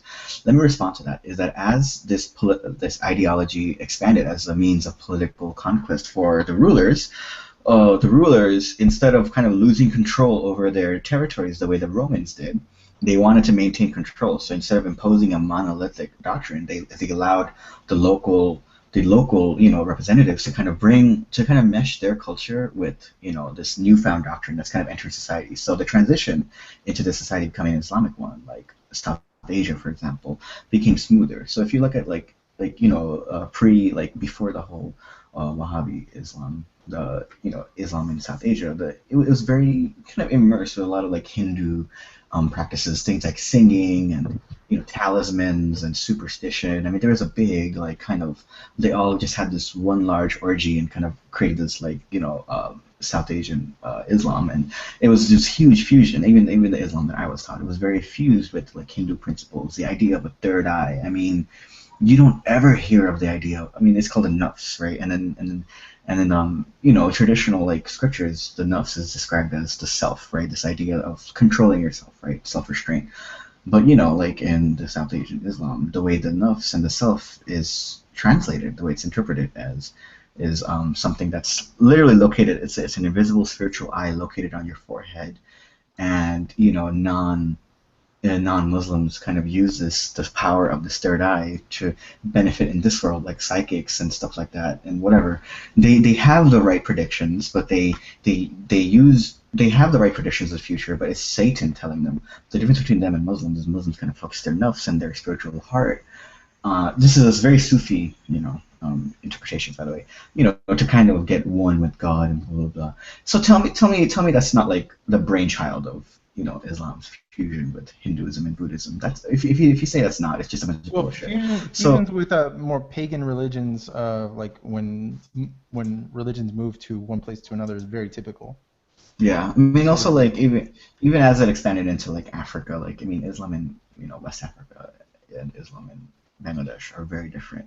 Unless Wahhabism comes in, unless Islamism comes in and they try to impose Wahhabism, the original monolithic way of practicing, Muhammad's way of practicing. But if you don't impose that, then it becomes very immersed in a local culture. It becomes very. Even Mormonism is basically the Americanization of Christianity, right, Jenny? Yeah. Jesus, after Jesus was crucified, he resurrected and came to America, and the Native American Indians are lost Jewish tribe. The lost tribe. Yeah. Lost tribes. But all those things, I mean, aside from the silliness they sound like, what the reason they made up those stories was to kind of Americanize Jesus and the story, right? To make that connection there. Wildly popular and successful for a while.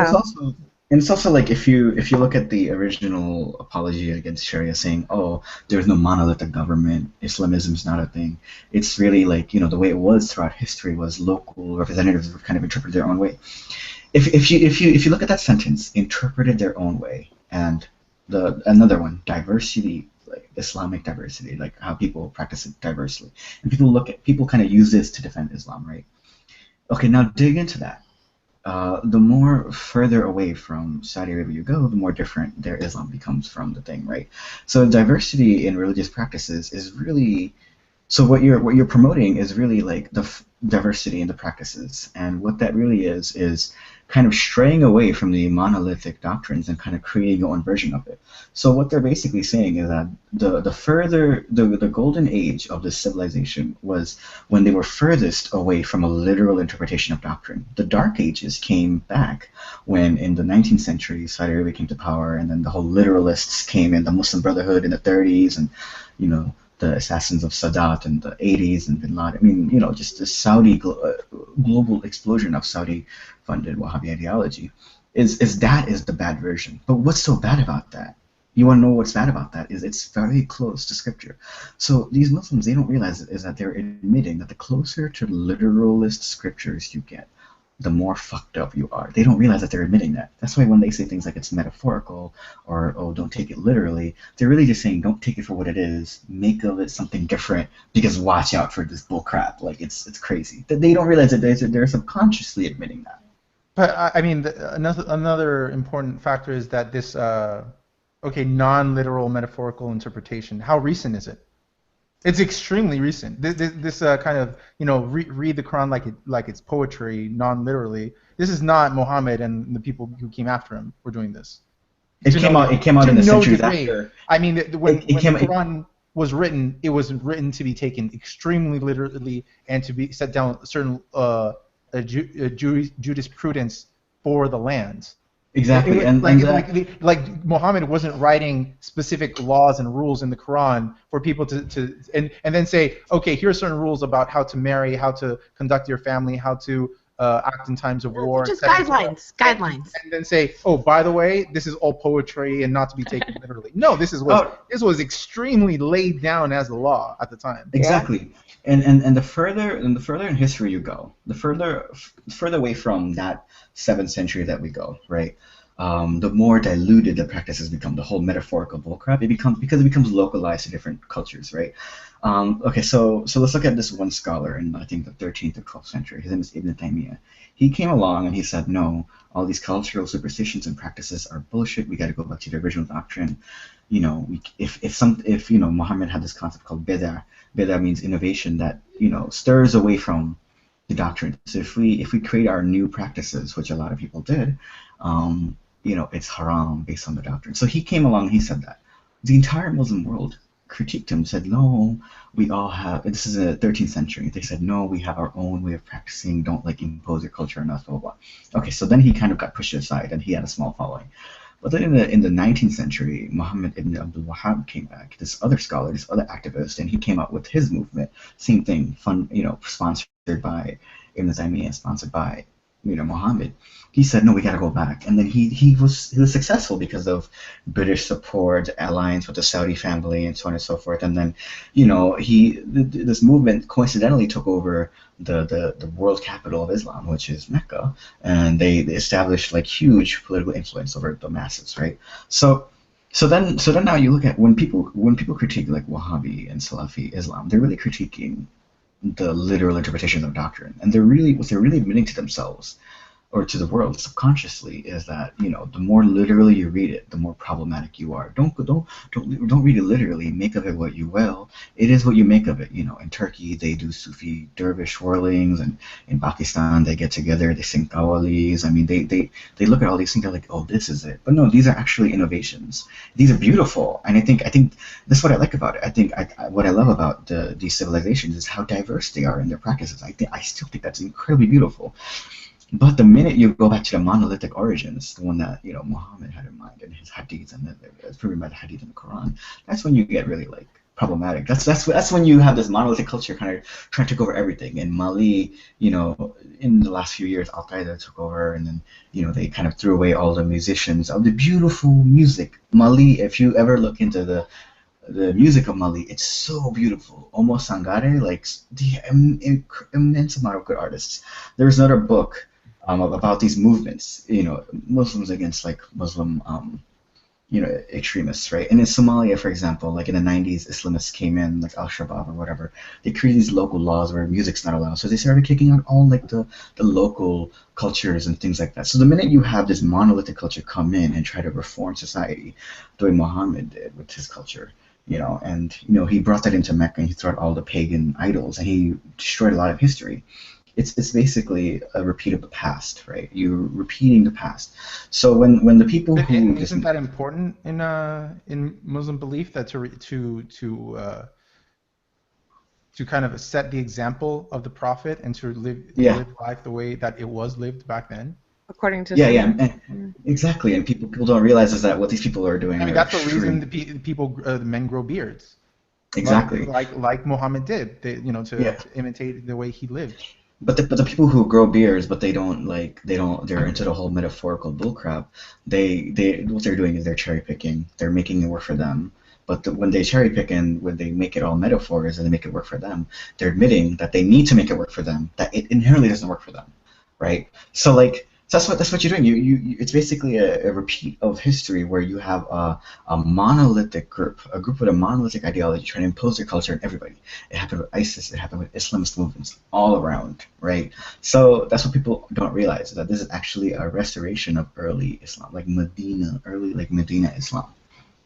I don't deny that there could be people who have a peaceful interpretation of Islam.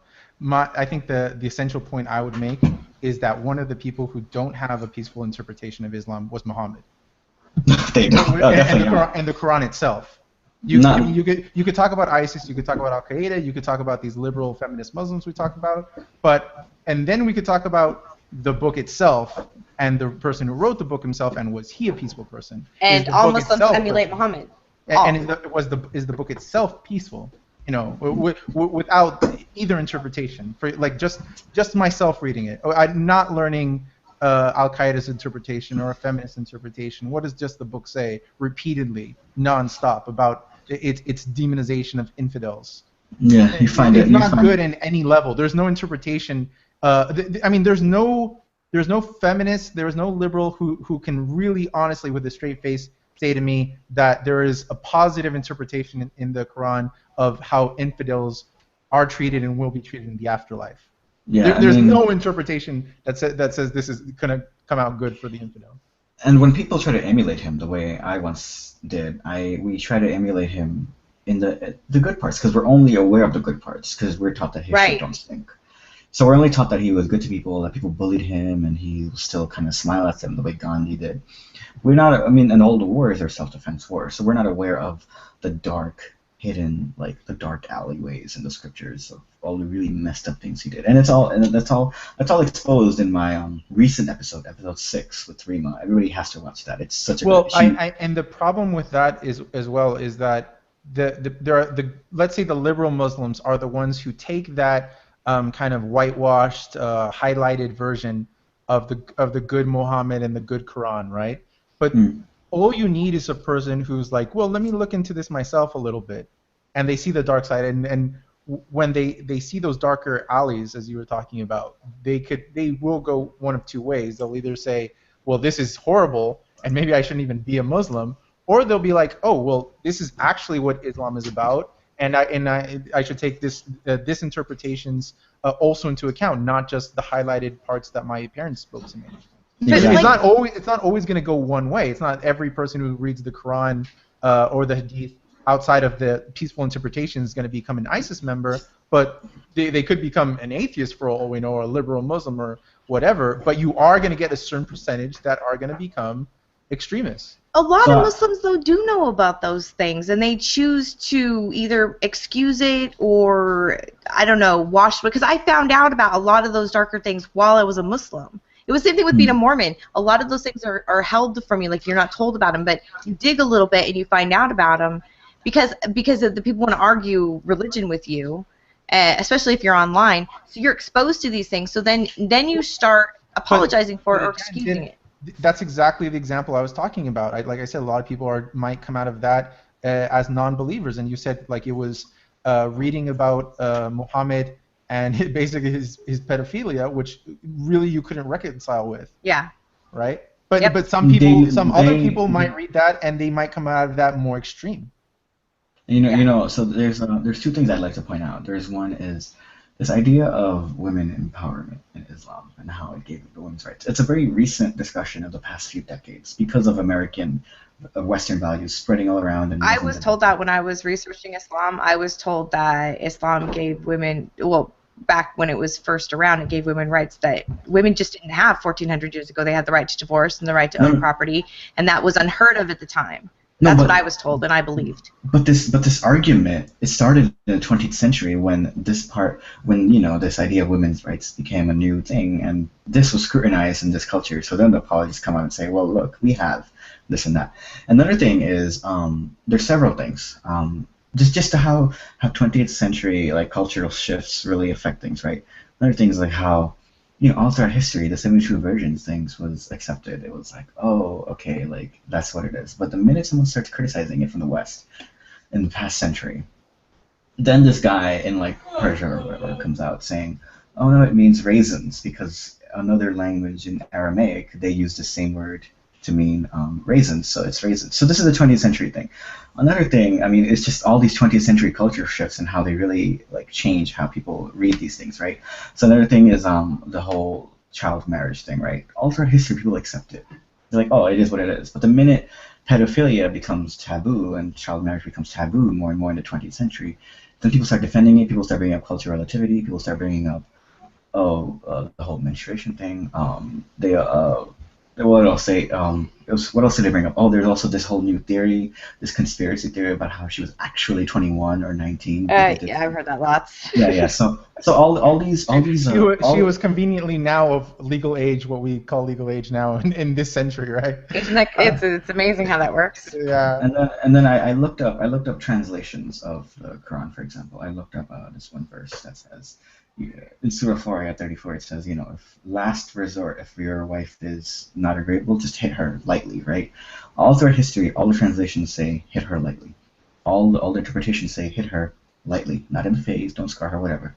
In the 1950s, this guy comes out, I think, his name is Ahmed something. He's from Pakistan. He was in a Pakistani progressive movement or whatever. He translated it as hit her. No, he didn't say hit her. He said avoid her. Give her space. He changed the entire translation based on his progressive agenda. So who's really interjecting their agenda? The progressive or the misogynist? Or the extremist? Exactly. Reza Aslan would say, it's is Reza Aslan actually doing a harm by saying it's the liberal interpretation of really twisting these words out of context that is doing the good work, is doing the good job? It's really depending on people have different agendas, right? Yeah. One is saying, well, I'm going to take this to the extreme interpretation of violence. The other one is I'm going to take this extreme interpretation of peace. I don't think either of them are doing necessarily good, because the guy who's taking to the extreme interpretation of peace is now just ignoring the problem. Exactly. So they don't, and if you ever study the concept of terrorism, it's usually ideologically driven, let it be from a local revolutionary struggle or environmental activism or this religious stuff, right? So terrorism? All throughout history, it's usually it's an ideological struggle. It's usually. Even if I conceded that, I don't think I could. I don't believe that for a second. I think this comes from the belief that people don't take their religious beliefs that seriously. So, and I don't think that's true at all. But even if I was to that, this idea, religion. When people say, well, it's ideological politics. Well, religion is not separated from ideology or politics. So terrorism. Christianity was never separated from politics. The Quran is, you could read the first chapter of the Quran and get the idea that it's not separated. So terrorism is usually response to struggles, either real or perceived, from Algerian liberation to this stuff, right? It's perceived struggles, right? At the very least.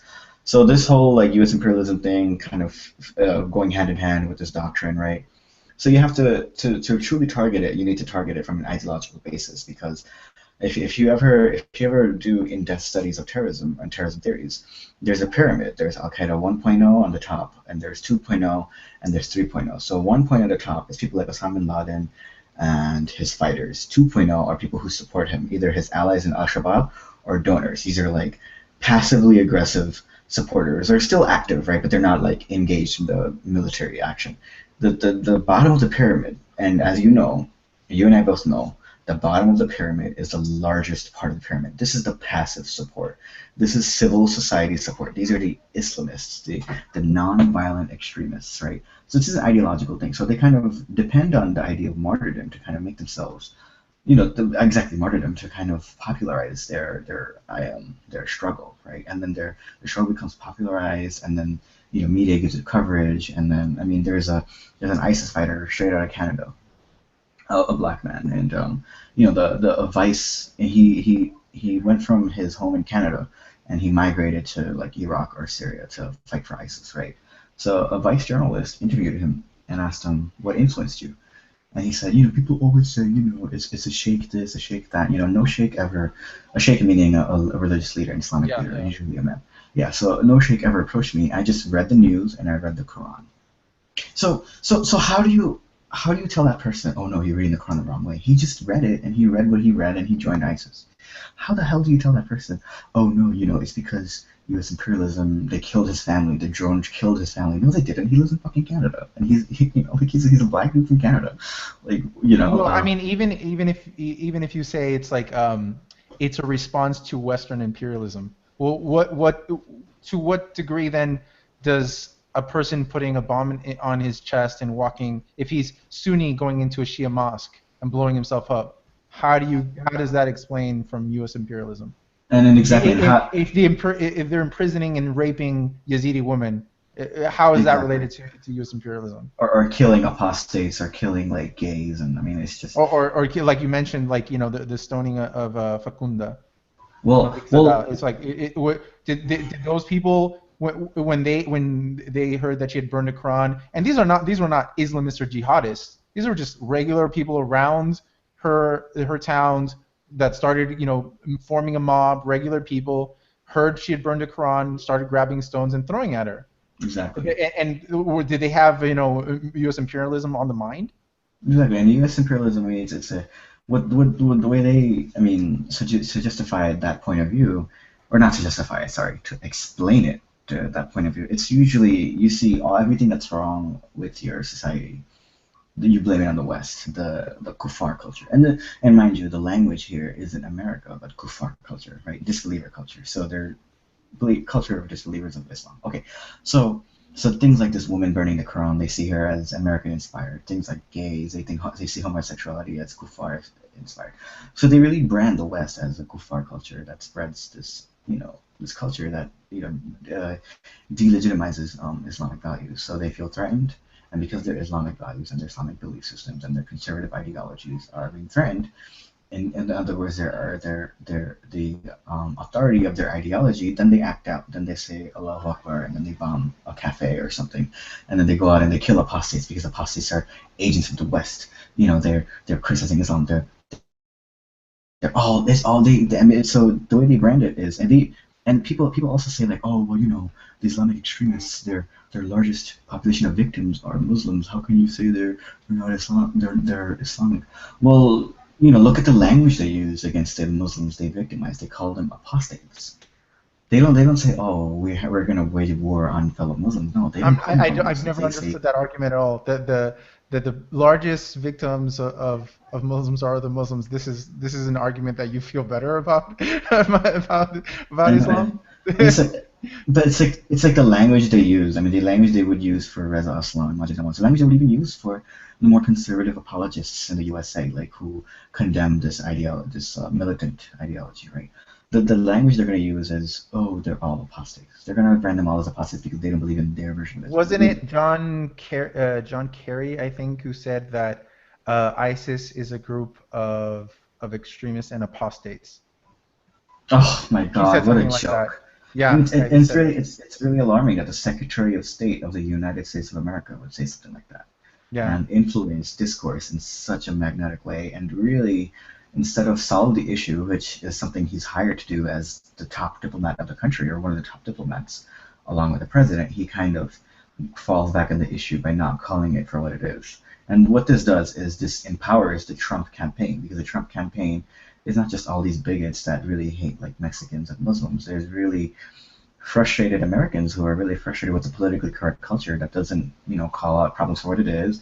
They're really frustrated with the social justice warrior uprising and how that's infiltrating media, the liberal media. They're just really frustrated by the enabling of this regressive left.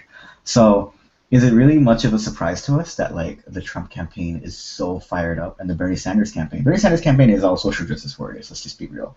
People who align with that anti-establishment rhetoric that the establishment is inherently fucked up. So the anti-establishment rhetoric, it just kind of goes both ways, and the Trump version of it is, well, look, the establishment is too politically correct. They don't address the problem for what it is because they don't want to offend, but they have to assert some degree of authority if they're like, the caretakers of the country. The liberals will say, well, look, the society is like messing with us. They're out to exploit us. They're gangs, blah blah blah, and the government's hand in hand with them. So that's what these campaigns. I'm looking at the quote from John Kerry right now, and it's actually much worse than I remember it. It actually says, Daesh is in fact nothing more than a mixture of killers, kidnappers, criminals, thugs, and adventurers of smugglers and thieves. And then he goes on to say, and they are also, above all, apostates. People who have hijacked a great religion and lie about its real meaning and lie about its purpose and deceive people in order to fight for their purposes. And that is so horrible. If he thinks he's doing a favor to Muslims by saying that, but what he's actually doing is saying to the people who think apostates should be killed, he said, aha, you see, even John Kerry, even the Americans say that the apostates are evil, that the apostates are responsible for ISIS. Yeah. They confirm our prejudice against the apostate. So John Kerry, in his kind of naive way of trying to soften the blow against the Muslim community, he's thrown the apostate community completely under the bus. Oh my God! I didn't even realize that. Terrible. Thanks for pointing it out that way. Yeah, so, I mean, and because you have to see, like, when I think it's a lot of people don't understand that when these things are said, it is interpreted from the point of view of the exterior. And living abroad, I have seen in myself that the words like this used outside your country have an influence, and it is seen through the lens of non-Americans. So in the United States, they will see that and say, oh, John Kerry is doing such a great thing because Muslims in our country are a minority, and a minority that is being oppressed. But then you have to see it through the lens of that. What he says, that how is it taken by the Muslim majority in Muslim majority states? When he says that it is apostates who are responsible for this, because people don't realize that the United States has a lot of influence abroad. Everything that is said, everything that is done, people are watching it from under a microscope. And then going back to the social justice warrior rhetoric, I mean, they defend. So they'll criticize. Steven Crowder once went to a feminist organization and he kind of trolled them. I saw this one. Is this one where they had pictures of Jesus, like kind of pejoratively? Menstruating, yeah. So then he said, Islam, right? If you're feminist, you're gonna bring up oppression of women in Islam, right? And they got kind of really uncomfortable. And the reason being that they don't want to criticize this religion is because they'd see it themselves as Orientalist if they do, because this is a brown man's religion. So but they were criticizing Christianity. I saw they had pictures of kind of showing Jesus in a very disgusting kind of lie, exactly. Basically making fun of Christianity. But when he said, well, what about Islam? They're like, oh no, we need you to leave. We need to get out of here. Yeah. Because this is a brown man's religion, so they don't want to they want to defend the brown man from the white man's criticism. So it's this obsession with demonizing white privilege to the point that they defend, the identity politics within Islam. Like in Islam, if you're a male Sunni religious heterosexual, you're way more privileged and better off than if you're not. Right? They don't realize that when they defend Islam, they're defending that. They're defending what happens, the implications behind that in the Muslim world, how that really negatively affects Shia, apostates, women, homosexuals, right? So it's really like they really need to prioritize to what extent they really want to defend their little identity politics, and to what extent they really want to demonize white people and blame everything on white people and colonizers, and not really hold people accountable for their own actions, So that's what the far left is. They're so obsessed with solidarity of people of color and the oppressed, that they defend the quote-unquote oppressed who do the oppressing within their own little cultures. And when you call that out, they say it's the result of European colonialism and white privilege. Yeah, no, they're not doing people who live abroad in countries where there's still a lot of oppression, racism, misogyny. They're not doing any favors to these people by just ignoring or excusing the oppression they themselves practice. And I think I said this when I was with Dave Rubin, that I would love for it doesn't bother me at all that if people in the West or people in the United States or if an atheist criticizes Chile, for example. Why would that bother me? And to say that, well, we shouldn't really do this, or to excuse it by saying it's just, U.S. imperialism, that doesn't do Chile any favors. It doesn't. It's not helping me out. Yeah. Like Chile has its own problems. I pointed this out before. Like, Chile still has one of the worst abortion laws in the entire world. There's only 6 countries in the whole world that has no abortion law in any case whatsoever, even if the woman's life is in danger and the pregnancy could kill her. Even then, there's no right to abortion in Chile. A divorce was only legal since 2005, and these are all centered around religious conservatism. And these white women you were talking about, these white feminists, they don't do women in Chile any favors by trying to excuse it or not bring it up because people in Chile are brown, right? Yeah, exactly. They don't. It's politically correct. There's political correctness to the point that they want to be respectful, but they want to avoid the topic altogether. That's just ridiculous. Reality is not politically correct. We make it politically correct, but reality isn't. People kill people. People rape people. People oppress people. Call it for what it is. If it's just ridiculous. Yeah. Okay. We'll wrap it up around here. Thank you a lot, Hassan, aka Secular Brownie. So do you want to explain your name, Secular Brownie, before we go? Oh, my pseudonym used to be Ex-Muslim Rants, but I realized that was really confining to the ex-Muslim portion of my identity.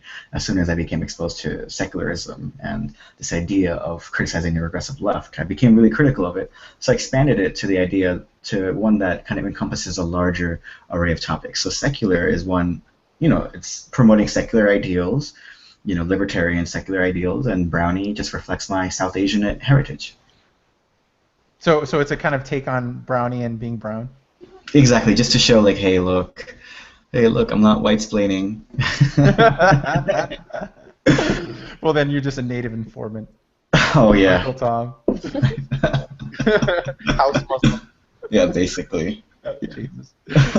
All right. Well, thank you for being on. We'll probably have Brownie on again sometime. And and we're gonna talk. Yeah, this has been really good. Yeah, this was really good. We're gonna do, I think, another Kuffar experience this Saturday. Are we, Jen? With Pharaoh, because Pharaoh might have limited time for people who follow his YouTube channel. Know he's going through some problems and he might be offline for a good amount of time coming soon. So we're gonna try and take advantage of the time he has and talk to him again. That's right. We look forward to that. And thank you guys for watching. Thank you. Thank you.